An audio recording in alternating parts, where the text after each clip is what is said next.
వారు రగల్చిన ఉద్యమ స్ఫూర్తి తండాలలో గూడాలలో మార్మూల పల్లెల్లో దళితులు గిరిజనులు ఆదివాసులనే కాదు తెలంగాణ గడ్డ మీద పుట్టిన ప్రతి బిడ్డను చైతన్యం చేసి కోట్లాది మందిని తెలంగాణ ఉద్యమ బాట నడిపించిన స్ఫూర్తి ప్రదాత అందశ్రీ అని నేను ఈరోజు చెప్పదలుచుకున్నాను. వారి స్ఫూర్తి ప్రజాప్రతినిధులు పార్టీలు వైఫల్యం చెందినప్పుడు ఉస్మానియా కాకతీయ యూనివర్సిటీల లక్షలాది మంది విద్యార్థులను ఉద్యమకారులుగా మార్చి వారి పాటనే ఈరోజు మన గుండెల్లో ఒక చైతన్యాన్ని నింపింది. అలాంటి అందశ్రీ వారు రచించిన జయ జయ హే తెలంగాణ రాష్ట్ర గీతంగా మారి ప్రతినిత్యం మన ఇళ్లల్లో మన బడుల్లో మన గుడుల్లో మోగుద్ది అని 4 కోట్ల తెలంగాణ ప్రజలు ఆనాడు భావించారు. కానీ కర్కశకులైన పాలకులు త్వర అహంకారంతో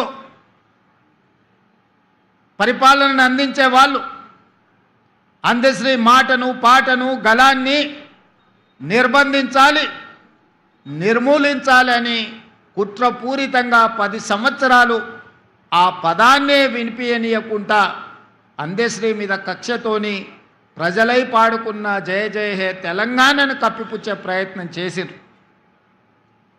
ఒకనాడు ఒక కవి చెప్పిండు, పెన్నుల మీద మన్ను గప్పుతే అవి గన్నులై మొలకెత్తుతాయని. నిర్బంధించాలనుకున్న దొరలు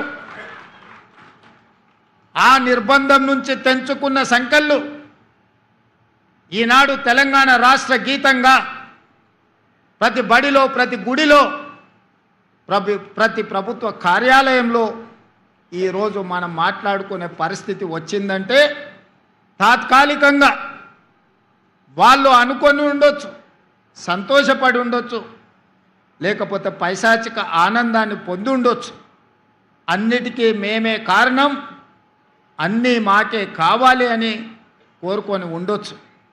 కానీ పాటతో పెట్టుకున్నాడు అందశ్రీ గద్దరన్న లాంటి యుద్ధ నౌకలతో పెట్టుకున్నాడు కాల గర్భంలో కలిసిపోతాడని ఆనాడే చెప్పినాం. ఆత్మ గౌరవం కలిగిన అందశ్రీ ఏనాడు ఆ గడప దొక్కే ప్రయత్నం చెయ్యలే. ఏదో ఒక రకంగా రప్పించుకోవాలని అందశ్రీ గారి దగ్గరికి దూతలను పంపిస్తే కూడా వాని బతుకు జడ వాని మొహం చూడనని చెప్పిన గొప్ప కుటుంబాన్ని నడపడానికి కష్టమైన రోజుల్లో కూడా ఓ పూట తిని తినకపోయినా అర్ధాకలితో కుటుంబాన్ని నడిపించుకున్నాడు తప్ప దొరల గడీల ముందు నేను మొకరిల్లను అని నిటారుగా నిలబడి చెప్పిన బిడ్డ అందశ్రీ అని చెప్పి నేను ఈ సందర్భంగా గుర్తు చేస్తున్నా. నేను వాడింది 4 కోట్ల తెలంగాణ ప్రజల కోసంగా తప్ప ఈ గడీలలో ప్రజల్ని నిర్బంధించాలనుకునే వాళ్ళ కోసం నేను పాట రాయను, పాట పాడను. అలాంటి వాళ్లకు చరిత్ర ఖచ్చితంగా గుణపాఠం చెప్పుతుంది అని చెప్పి అందశ్రీ గారు ఎన్నోసార్లు నాతో మాట్లాడడం జరిగింది. ఆనాడు ఏ విధంగా ఎట్లయినా సరే 600 అయినా అటు సూర్యుడు ఇటు మొలిసినా సరే ఈసారి ఎన్నికల్లో గడీలను బద్దలు కొట్టాలి. ఆ గడీలను బద్దలు కొట్టాలంటే తెలంగాణ సమాజంలో ఉన్న యువకులు పిరంగులై పేలాలి అని ఆలోచనతోని నేను అందశ్రీ గారిని కలవాలనుకున్నా.